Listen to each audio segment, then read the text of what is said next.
कार्यक्रम को Facebook live के माध्यम से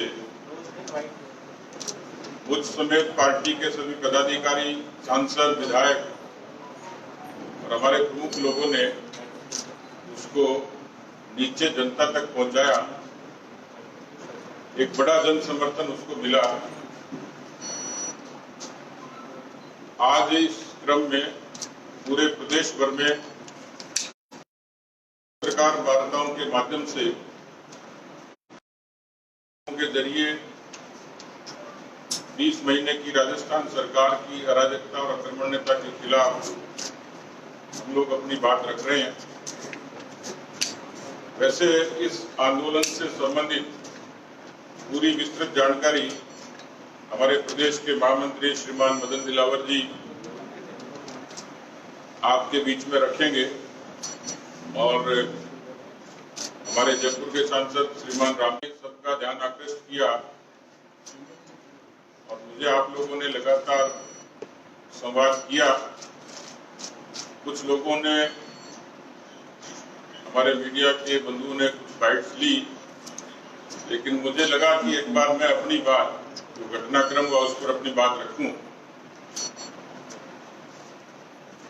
जोधपुर में पिछले 25 दिनों से किसान संघ का आंदोलन चल रहा है किसानों की मांगों को लेकर, और पूरे प्रदेश भर में ही है, लेकिन जोधपुर में कई दिनों से अनवरत आंदोलन चल रहा है। उनकी मुख्य मांगे थी बिजली के बिलों की माफी की, लॉकडाउन के कारण जो तकलीफ हुई, और एक पूर्ववर्ती भारतीय जनता पार्टी की सरकार किसानों को 833 रुपए प्रति माह 10,000 रुपए सालाना ये अनुदान देती थी। इस सरकार ने आते ही उस अनुदान को बंद किया। ओसिया में हमारे पूर्व संसदीय सचिव भैराराम सियोल के नेतृत्व में एक बड़ा आंदोलन हुआ और 23 तारीख को एक व्यापक लॉकडाउन हुआ। 1500 किसानों ने ट्रैक्टर ट्रॉलियों के साथ प्रदर्शन किया। ये अलग बात है कि उन पर महामारी अधिनियम का मुकदमा बना, लेकिन उस आंदोलन का एक बड़ी चर्चा और बड़ा असर उस क्षेत्र में हुआ। कल रात को किसान संघ के इसी आंदोलन में माणकलाव के जोधपुर के उस क्षेत्र के जब धरना चल रहा था, तो युवा नेता पुखराज धरना स्थल पर उसकी तबीयत बिगड़ी और अस्पताल में उसकी मौत हो गई। सरकार क्या कहेगी, क्या करेगी, ये दीगर बात है, लेकिन किसान आंदोलन के दौरान पुखराज की मौत मुख्यमंत्री के गृह क्षेत्र में सरकार पर और मुख्यमंत्री के आचरण पर एक सवालिया निशान खड़े करती है। और केवल यही नहीं, पिछले दिनों लगातार क्रमिक रूप से 3 आत्महत्याएं, चांद्रक के शेर सिंह नाड़ी में कूद के आत्महत्या की, कर्जे से तंग थे।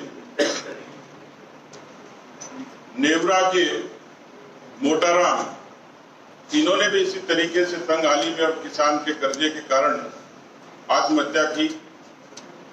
नेवरा रोड के जगदीश ने भी इसी तरीके से आत्महत्या की। ये आत्महत्याएं और इस तरीके से मौतें, ये राजस्थान की सरकार को, राजस्थान के मुखिया को तो शायद शर्मिंदा नहीं करती होंगी, लेकिन उनको विस्मृति नहीं हो जाए, इसलिए मुझे विवश होना पड़ा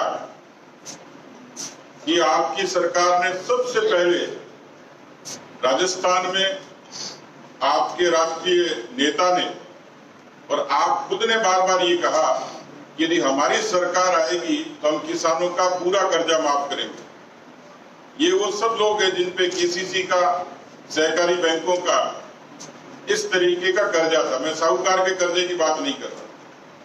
और ये आपके नेताओं के अपने लफ्ज थे जिन्होंने कहा, और गिनती भी 10 की गिनी थी। ये बार बार विस्मृत हो जाते हैं।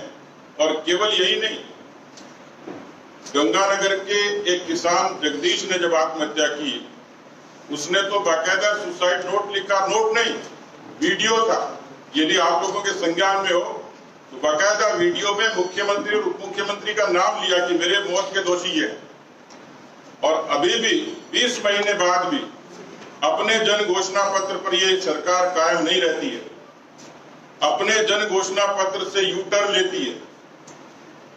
और यू टर्न लेनी इनकी पुरानी आदत है, लेते रहे, हमें कोई ऐतराज नहीं। लेकिन भारतीय जनता पार्टी प्रतिपक्ष के नाते असंवेदनशील मुख्यमंत्री से ये जवाब मांगती है कि कम से कम राजस्थान का ठेका छोड़ दिया हो तो कम से कम जोधपुर पर तो मेहरबानी करो। और इसलिए मैं साफ तौर पर सरकार से मांग करता हूं कि आप में थोड़ी बहुत भी संवेदना बची हो तो किसानों के इस मुद्दे पर पूरे राजस्थान में आंदोलन, राजस्थान के करोड़ों बिजली के उपभोक्ता, जिसमें सामान्य कंज्यूमर भी है, किसान भी है, छोटा व्यापारी भी है, छोटा उद्योग चलाने वाले लोग भी हैं। आपने अभी तक एक शब्द नहीं कहा, क्या कहा?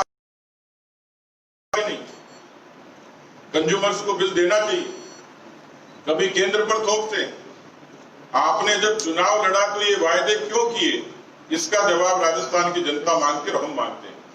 इसलिए मैं मुख्यमंत्री जी से मांग करता हूं कि थोड़ी बहुत गैरत बची हो, थोड़ा बहुत ईमान बचा हो, थोड़ी बहुत भी संवेदनशीलता बची हो तो 20 महीने के दौरान किसानों के लिए किए गए काम, आपके वायदे और आप आगे क्या करने वाले हैं, उसका एक व्हाइट पेपर आप राजस्थान के किसानों और जनता के सामने, ये भी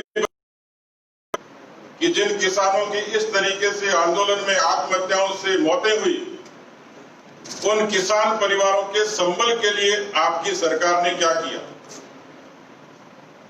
1-1 लाख रुपए का प्रलोभन देके उसकी लिपापोती करने की कोशिश करते हैं।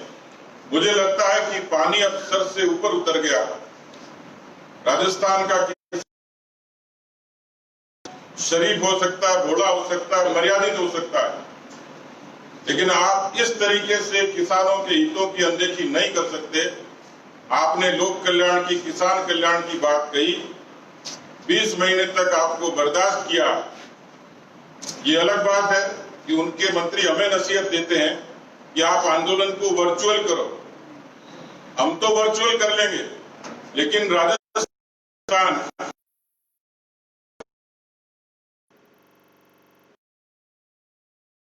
कि उन्होंने जो जन घोषणा पत्र में कहा, उनके जो राष्ट्रीय नेता राहुल गांधी ने जो कहा, अभी तो हम उसका जवाब मांग रहे हैं।